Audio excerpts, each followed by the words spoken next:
Hello and welcome to ऑलसीराम education. तो आज हम पढ़ेंगे BPSC 131 का यूनिट 3। ये ब्लॉक 2 की यूनिट 3 है। ठीक है, हमने यूनिट 1 और यूनिट 2 में पढ़ ली थी। ये हमारा जैसे हमने ब्लॉक 1 हमारा कंप्लीट कर लिया, ये है ब्लॉक 2। अगर आपने वो नहीं देखा ब्लॉक 1 की, जो ब्लॉक 1 में 2 यूनिट्स थे, आपने वो नहीं देखी तो मेक श्योर पहले आप वो जाके देख लो। चैनल पर जाओगे तो आपको दिख जाएगी, और नहीं तो प्लेलिस्ट में जाओगे तो आपको वहाँ पे और अच्छे से मिल जाएंगे। सॉल्व क्वेश्चन पेपर भी, इंपॉर्टेंट क्वेश्चन आंसर्स भी है, तो मेक श्योर आप जाके वो ज़रूर चेक कर लो। एंड चैनल को सब्सक्राइब कर लेना, ताकि हम जैसे इग्नू से रिलेटेड अपडेट और जो भी फ्री क्लासेस हम अपलोड करते हैं वो सब आपको मिल जाए टाइम टू टाइम। ठीक है, हम ये पूरी बुक कंप्लीट करेंगे, तो मेक श्योर आप कनेक्टेड रहो चैनल से। मतलब पूरी बुक देख लो आप। ठीक है, अगर आपने देख ली तो आपको पता चल जाएगा, मतलब समझ आ जाएगा ओवरऑल एक यूनिट में क्या है, एक चैप्टर में। फिर अगर इससे रिलेटेड कोई भी क्वेश्चन आता है तो आप पक्का उसका आंसर कर पाओगे। So its unit 3 which is liberty.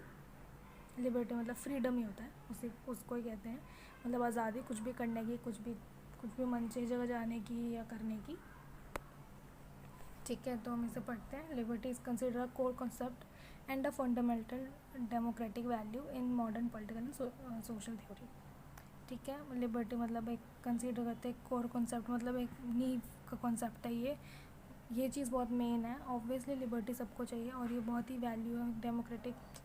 जैसे हमारी सिटी है, वहाँ हमारी कंट्री है, उसमें बहुत वैल्यू करती है ये।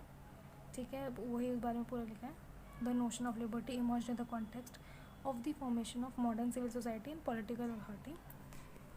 अगर आपको कोई भी क्वेश्चन पूछना हो मुझे कमेंट करके पूछ सकते हो। ठीक है, हम कोशिश करेंगे 24 आवर्स में आपको रिप्लाई दे दें। और कोई भी क्वेश्चन में पूछ सकते हो, वीडियो कैसी लगी बता सकते हो, everything. And okay, make sure and तक देखना। हम इसको छोटी बनाएंगे, ज़्यादा बड़े नहीं बनाएंगे। जल्दी से पूरा चैप्टर कवर करने की कोशिश करेंगे कि समझ भी आ जाए हमें क्या है। और तो हमें इसमें पढ़ने को मिलेगा लिबर्टी। ठीक है, Marxist are critical of liberation, liberal notions of liberty and would refashion the concept of entirely different conceptions of individual and society. ठीक है, वो भी पढ़ेंगे इसमें मार्क्सिस्ट क्या सोचते हैं लिबर्टी के बारे में, और ये सब चीज़ें पूरा आगे चल के आएगा। तो इंट्रोडक्शन से पढ़ते हैं। ये हमारा ऑब्जेक्टिव इसके अंदर होता है, इंट्रोडक्शन।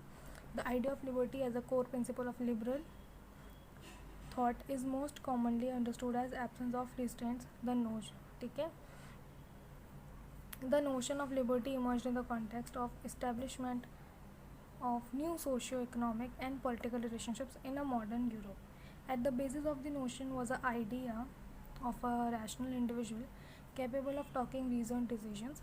वही है इसका मीनिंग, कि कैसे वो लोग इलाबोरेट करते हैं कि लिबर्टी कितना ज़रूरी है, मतलब फ्रीडम, आज़ादी कितनी इम्पॉर्टेंट है। वही इस पूरे चैप्टर में हमें मिलेगा।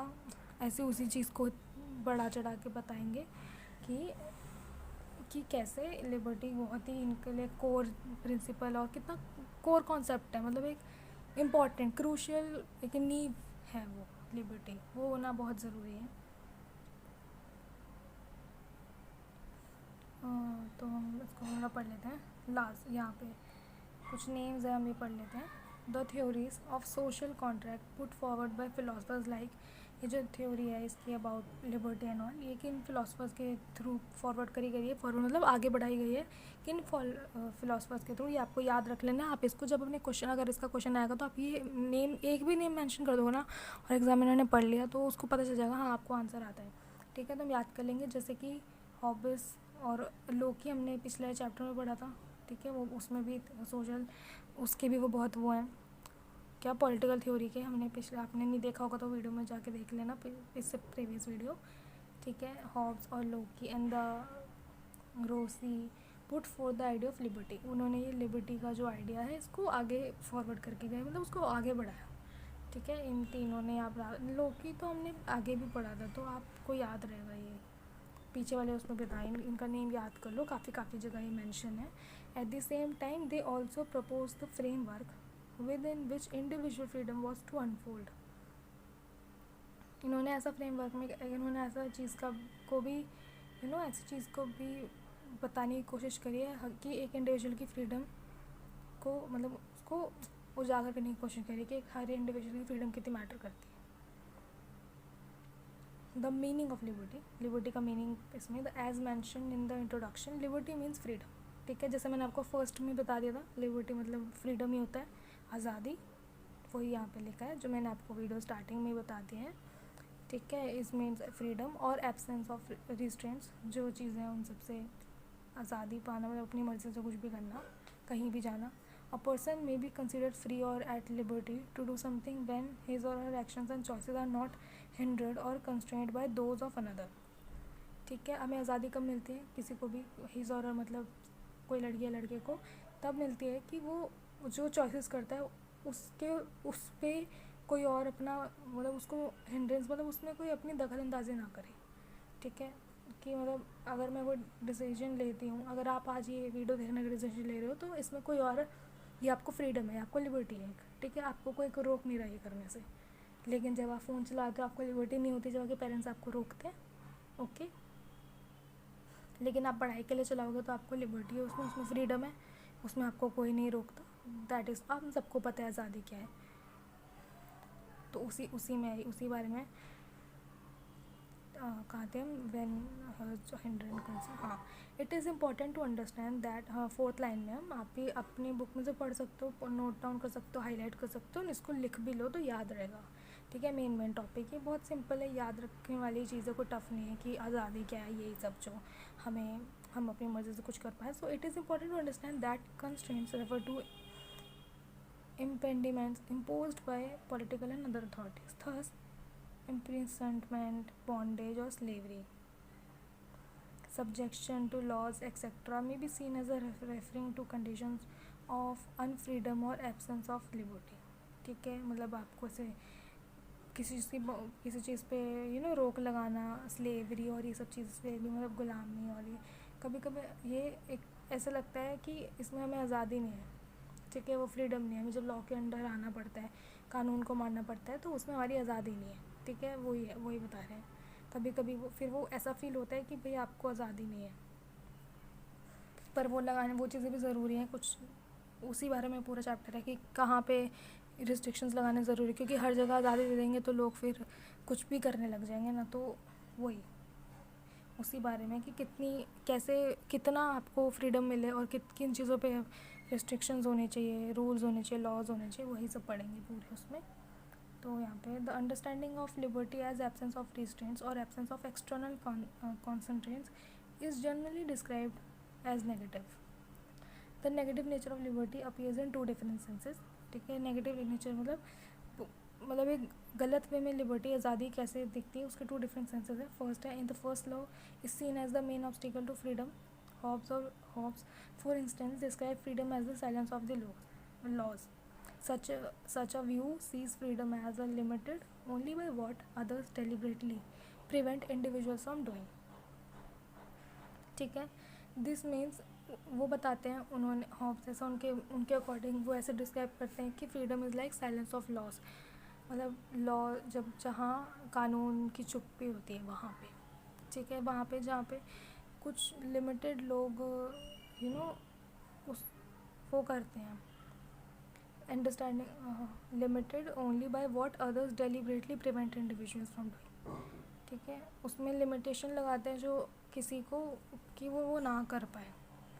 This understanding would therefore appear to imply a definite limit upon both law and government. Philosophers like John Locke, ठीक है, हमने पढ़ा था, have however pointed out that a commitment to liberty does not mean that the law should be abolished. मतलब कि आज़ादी मतलब ये नहीं है कि आप लॉ ना मानो, ठीक है। आज़ादी मतलब ये नहीं कि आप कानून को फॉलो ना करो। कानून मतलब अगर आपको लिखा है नो पार्किंग, तो आज़ादी मतलब ये नहीं है कि हम तो आज़ाद हैं, यहाँ पार्क कर सकते हैं, नहीं, आपको वो फॉलो करना पड़ेगा, ठीक है। आज़ादी मतलब ये नहीं होता कि आप लॉ ना मानो, लॉ शुड बी अबॉलिश, नहीं, लॉ तो आपको मानना ही पड़ेगा। Rather, it means that law should be restricted to the protection of one's liberty from encroachment by others, ठीक है। Even though लॉज इसलिए बने ताकि एक इंसान की जो आज़ादी है वो प्रोटेक्टेड रहे, जो और लोग उसको भंग ना करे। ऐसे अगर सबको आज़ादी मिल जाएगी तो फिर हर कोई कुछ भी कर सकता है ना। लॉ ही तो है ये कि आज हम किसी दूसरे को हिट नहीं कर सकते, वरना तो वो फ्रीडम होता तो वो उसकी प्रोटेक्शन कैसे होती, कोई भी किसी को हिट कर देता। इट्स लाइक दैट, ठीक है। The second view sees liberty as freedom of choice. Liberty एक फ्रीडम ऑफ चॉइस है, आज़ादी एक चॉइस है हमारी। For example in his work ठीक है। मिल्टन फ्राइडमैन ने कहा है इनके वर्क में, एग्जांपल जो उनका है कैपिटलिज्म एंड फ्रीडम, उनकी जो बुक है 1962 में, आई गेस बुक ही है, हाँ, propose that economic freedom consists of freedom of choice is the marketplace, the freedom of consumer to choose what to buy, freedom to worker to choose his job। हाँ, मतलब ये है कि आज़ादी हम वो है, हमें चुनने की आज़ादी है। हम चुन सकते हैं कि हमें क्या काम करना है, हम चुन सकते हैं हमें कहाँ जॉब करनी है, हम एक कस्टमर चुन सकते हैं कि उसे क्या ख़रीदना है। आज आप एक मॉल में जाओगे, शॉप पे जाओगे, कोई भी मार्केट में जाओगे, छोटी सी दुकान पे जाओगे, तो आपको आज़ादी, आप चुन सकते हो आपको क्या लेना है। ठीक है, आप जॉब के लिए अप्लाई करोगे तो आपको आज़ादी कि आप किस जॉब के लिए अप्लाई करोगे, क्या जॉब लोगे। तो एक व्यू ये भी है कि आज़ादी मतलब फ्रीडम टू चॉइस है। और उन ऊपर जो हमारा फर्स्ट व्यू ये था कि आज़ादी मतलब ये नहीं कि आप लॉ भी ना मानो। ठीक है। While talking about liberty, a distinction is often made between negative and positive notions of liberty। ठीक है, जब हम लिबर्टी की बात करते हैं तो हमेशा दो बातें आती है, एक नेगेटिव बात आती है आज़ादी को लेकर और एक पॉजिटिव बात आती है। ठीक है, पॉजिटिव मतलब हमें पता ही, और नेगेटिव मतलब कि कुछ लोग गलत तरह से आज़ादी का यूज़ करते हैं टाइप, ऐसा। वही पूरा इसको इलेबोरेट कर रखा है। अगर हम एक एक डिटेल में जाएंगे तो बहुत लंबा चैप्टर हो जाएगा, इसलिए मैं आपको मेन जो होता है ना मोटा मोटा टॉपिक उसका समझा रही हूँ। इस पूरे में यही लिखा है, उसी को पूरा एक्सट्रैक्शन वे में बता रखा है, उसका positive view, negative view. Negative में यही आएगा कि लॉज ना मानो, ये ना मानो, हमने पढ़ी लिया ऊपर। ठीक है, जैसे आपको किसी की इंसल्ट करने की आज़ादी नहीं है, इट्स लाइक दैट। जो भी नेगेटिव लोग काम करते हैं उसको आज़ादी का नाम दे के वो नेगेटिव व्यूज़ में आ गया, और जो पॉजिटिव काम करते हैं आज़ादी का नाम दे के वो पॉजिटिव में आ गया। ठीक है। J.S. मिलीज नोशन ऑफ लिबर्टी, ठीक है, उनका लिबर्टी पे क्या कहना है। On liberty was influential in the academic debates in 1960, academic debates में आई 1960 में अबाउट लिबर्टी के बारे में। ठीक है, Mill's work in seen as an exposition of negative concept of liberty. तो जो मिलीज है, इनका जो नोशन है J.S. मिलीज, इनका नेगेटिव कॉन्सेप्ट ऑफ लिबर्टी, वो नेगेटिव कॉन्सेप्ट बताते हैं लिबर्टी के बारे में, कि वही आर्ग्यूमेंट करते हैं कि इंडिविजुअल फ्रीडम ले a strong sense of contempt for custom and for legal rules and norms which could not B rationally justified. It is also sometimes argued that the merely any free action, no matter how immoral, had some element of virtue in it, by the fact that it was freely performed. While Milley considered restraint on individuals' actions evil, he did not consider restraints to be entirely unjustifiable. He felt, however, that within the society there was always a preconception in favor of liberty. Any constraint on liberty therefore had to justify by those who applied them. Okay. तो वो ये कह रहे हैं कि जो भी आप आज़ादी, मतलब वो कह रहे हैं कि आप जो भी लेते हो, आप अपने एक क्या लिबर्टी के नाम पे, फ्रीडम के नाम पे आप कुछ भी करते हो उसको जस्टिफाई करो अकॉर्डिंग टू लॉ कि ये सही है, ये उनका कहना है। ठीक है, आप ऐसे कुछ भी नहीं कर सकते कि आपको आज़ादी, आप कुछ भी कर दोगे, नहीं, आपको उसका जस्टिफिकेशन देना चाहिए कि भाई मैंने ये इसलिए करा और इससे किसी को प्रॉब्लम नहीं हुई है, ये आप में फ्रीडम थी। लेकिन फ्रीडम डजंट मीन वही वाला फर्स्ट व्यू हमारा कि आप लॉ को तोड़ोगे, किसी के अगेंस्ट जाओगे, किसी को हिट करोगे, किसी को हार्म करोगे, बोल दोगे मुझे आज़ादी है, वो नहीं। ठीक है, पूरा व्यू उनका यही है। अब हम नेक्स्ट का व्यू पढ़ते हैं। Isaiah Berlin and the two concepts of liberty, उनके दो कॉन्सेप्ट ऑफ लिबर्टी, मतलब दो बातें उनकी। Isaiah Berlin tries to reconcile the negative and positive notion of liberty. उन्होंने दोनों के बारे में बात करी है, नेगेटिव और पॉजिटिव लिबर्टी के बारे में, जो हमारी आज़ादी है। The notion of liberty as the absence of restraint with the various views pertaining to its operation within the social context. For Berling, the negative notion of liberty can be understood by asking the following question: what is the area within which the subject, a person or a group of person, is or should be left to do or be what he will able to do without interference by other persons.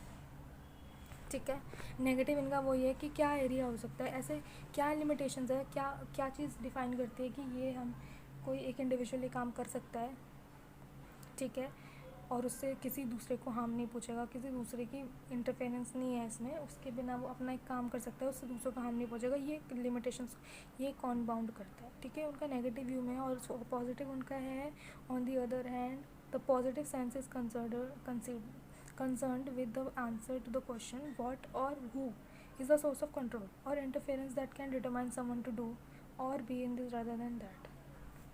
उनका positive outlook for freedom, मतलब positive उनका जो देखना है एक आज़ादी के लिए, वो ये है कि ये कौन ये चीज़ को मतलब बताता है कि आपने जो करा ये सही है, ये डिटरमाइन करता है समवन कि टू डू और be in this rather than that.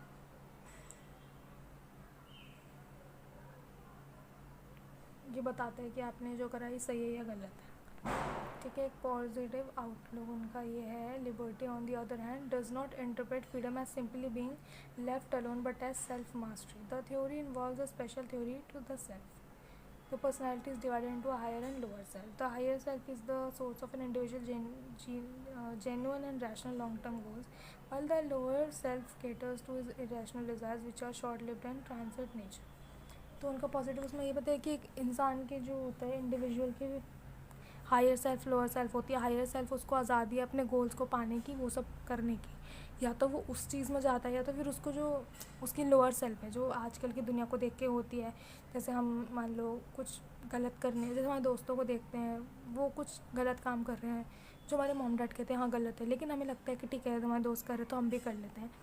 वो हमारी लोअर सेल्फ कराती है वो टाइप की आज़ादी। और जो हमारी हायर सेल्फ हमसे कराती है, जो हमें बताती है कि ये गलत है, हमें अपने गोल्स को पूरा करना है, हम उसको फॉलो करते हैं। मतलब ये चीज़ को कौन डिटरमाइन करता है, यही उनका एक पॉजिटिव आउटलुक है about higher self lower self. उनकी पूरी बुक मतलब उनके ये कॉन्सेप्ट है, उनका जो 2 कॉन्सेप्ट था ना कि किस लिबर्टी के 2 कॉन्सेप्ट है, ये पॉजिटिव और नेगेटिव। ओके, अब हमारा मार्क्सिस्ट आ गया, critic and the idea of freedom. जो मार्क्सिस्ट सोचते हैं, the Marxist concept of freedom is different from the liberal views. ठीक है, लिबरल व्यूज़ से उनका फ्रीडम का कॉन्सेप्ट अलग है, मार्क्सिस्ट लोगों का नज़रिया अलग है लिबरल व्यूज़ से। ठीक है, which have been discussed above discuss किया गया है। The main point of difference emerged from Marxist understanding of the individual society, the relationship between the individual and society. The Marxist critique of capitalist society, while liberal views is based on the centrality of individual and his freedom of choice. The Marxist would see the notion of liberty based on the liberal notion of individual and society as a condition of unfreedom. For Marxists, the individual is not separated from the other individual in society by boundaries of autonomous spaces for the free exercise of choice. They are rather bound together in mutual dependence. The notion of individual is likewise transformed into a notion of rich individuality, which emphasizes the social embeddedness of the individual. ठीक है, तो liberal कहना चाहते हैं, इसमें उनके views इससे अलग है क्योंकि लिबरल बोलते हैं कि आज़ादी मतलब हमारी फ्रीडम ऑफ चॉइस, हम इंडिविजुअल हमारी मर्ज़ी कुछ भी करें। लेकिन मार्क्सिस्ट के लिए आज़ादी ये है कि हाँ ठीक है, एक इंडिविजुअल दूसरे इंडिविजुअल से अलग नहीं है, तो ऐसा वो कुछ ऐसा नहीं कर देगा उन दोनों के आपस में like the individual space from the free exercise of choice, they are rather bound together in mutual dependence. वो एक दूसरे पे डिपेंड ही रहता है, एक इंसान दूसरे पे डिपेंड ही रहता है। कोई ऐसा नहीं है कि कोई अकेले आप कुछ नहीं कर सकते, उनका मानना ये है। मतलब लिबरल इज़ लाइक कि भाई हम सेल्फली सब कर सकते हैं, हम अकेले ही काफ़ी है वाली बात है। और मार्क्सिस्ट सोचते हैं कि नहीं, आपको किसी पे डिपेंड होना ही पड़ेगा, you need someone, you have mutual dependence with the person. ठीक है, आप अलग नहीं हो, कोई 2 इंसान अलग नहीं होते हैं। जैसे अगर आप एक सड़क पे गाड़ी चला रहे हो तो दूसरे सामने वाले पे भरोसा ही है, तभी आप उसके साइड में से गाड़ी निकाल के ले जाते हो कि हाँ वो नहीं ठोकेगा। ठीक है, वो एक म्यूचुअल डिपेंडेंस, एक म्यूचुअल अंडर है, वही बारे में ही बता रहे हैं।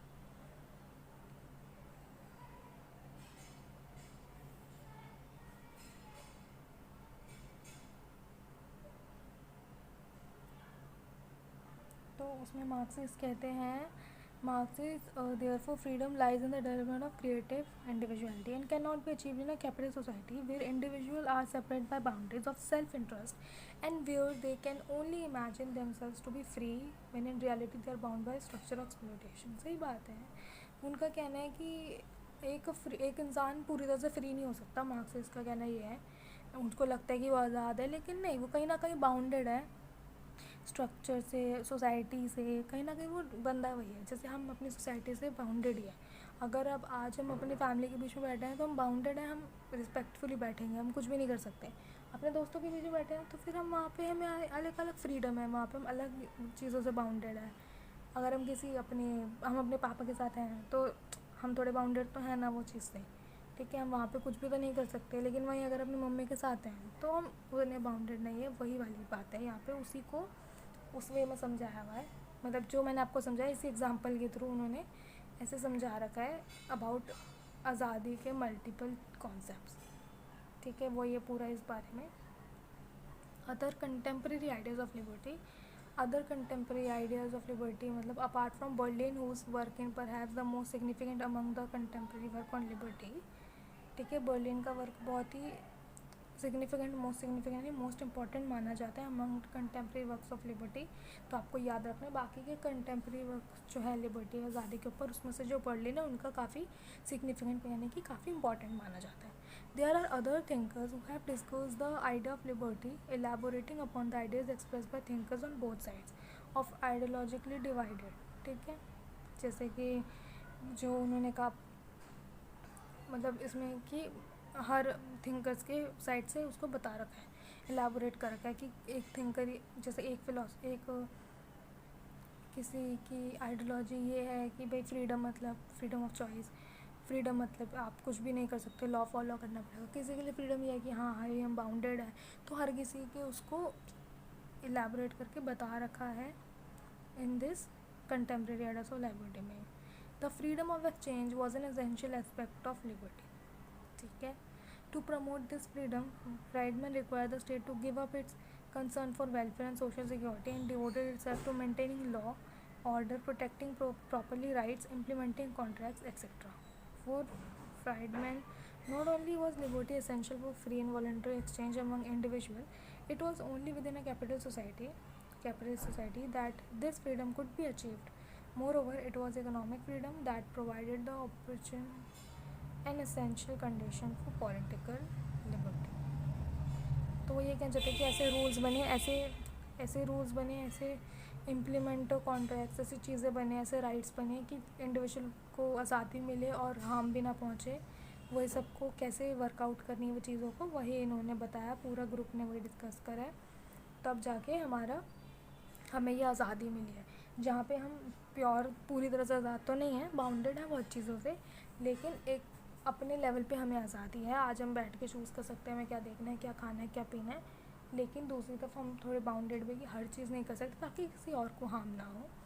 तो वो ये जो चीज़ें बनी है ये सब इन लोगों के दिमाग से ही बनी है। ठीक है, लेट्स सम अप यानी हमारा चैप्टर कंप्लीट हो गया।